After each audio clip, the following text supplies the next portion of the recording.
A very good evening to all. Welcome back to our YouTube channel. Myself Sanchita Sanand, a first year BLLB student from Galgotias University and currently working as a legal intern in Lexis and Company.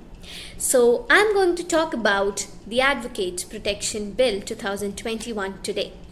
The Bar Council of India on 2nd July 2021 issued a draft of the Advocates Protection Bill. Considering the challenges and the complications faced by the advocates and their families, the main objectives of this bill were to provide protection and relief to the advocates who face various hindrances during the performance of their duties. A team of 7 members was constructed to draft this bill.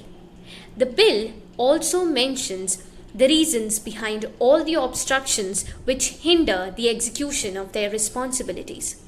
Now, let me tell you all that the advocates' fraternity is one of the essential wings of the justice delivery system akin to the police and the judiciary.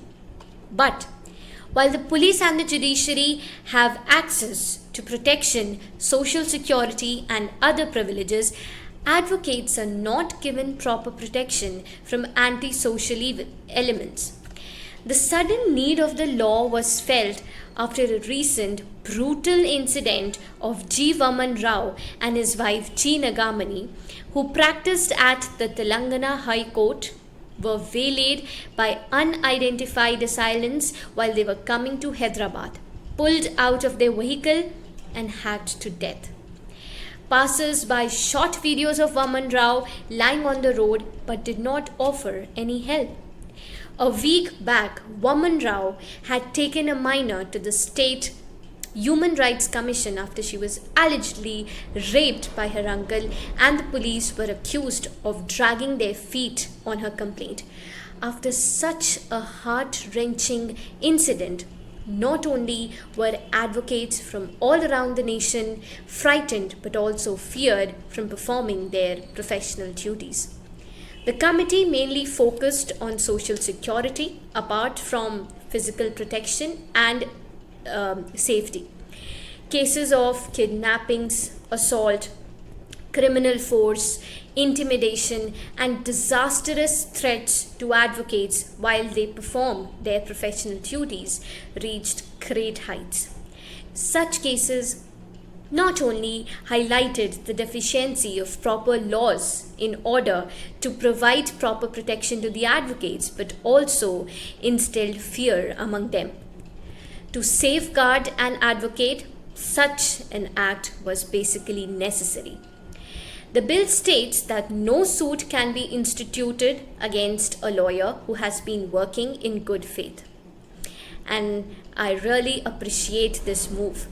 The communications between the advocates and the clients must be respectable, because it has been come to notice that advocates face humiliation and malicious threats from their own clients. The bill also gives the authority to the court to compensate advocates for any wrong committed to them. The term advocate shall have the same meaning as provided under Section 2, Clause 1 of the Advocates Act, which was enacted on 1961. The term acts of violence is defined in the same section. These acts might include threats, harassment, coercion, assault, malicious prosecution, criminal force, harm, hurt, injury, and so on, all of which could have an impact on the advocate's living and working conditions. This act involves property loss or damage. Sections 3 and Section 4 of the Act mention about punishment and restitution. Punishments can range from 6 months to 5 years with a maximum of 10 years for repeat offences. Penalties range from Rs 50,000 to Rs 1 lakh for arrest for the first offence, while fines for consecutive offences can reach Rs 10 lakhs. No police officer shall arrest an advocate or investigate a case against an advocate without the explicit direction of the Chief Judicial Magistrate.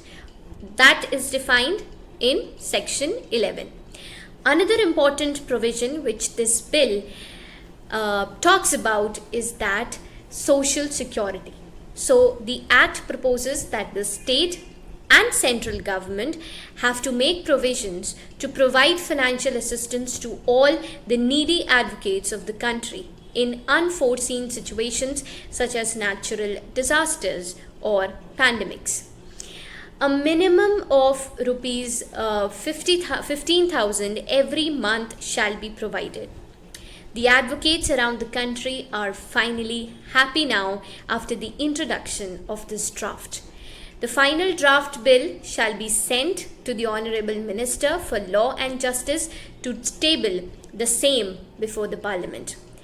So, this bill, if becomes a law, will not only open the gates of freedom for the current advocates but also raise the morale of the upcoming advocates. They will no longer have to fear now for their families as well as their lives. This step taken by the committee is truly commendable, as it will ensure adequate protection to the members of the legal fraternity so that they can carry on their duties fearlessly without having to worry about their social and their physical safety. Thank you so much everybody for devoting your time and listening to my video. So if you really liked it, then do like, share and comment. And please subscribe to our YouTube channel for more upcoming videos related to such issues. Thank you and have a nice day.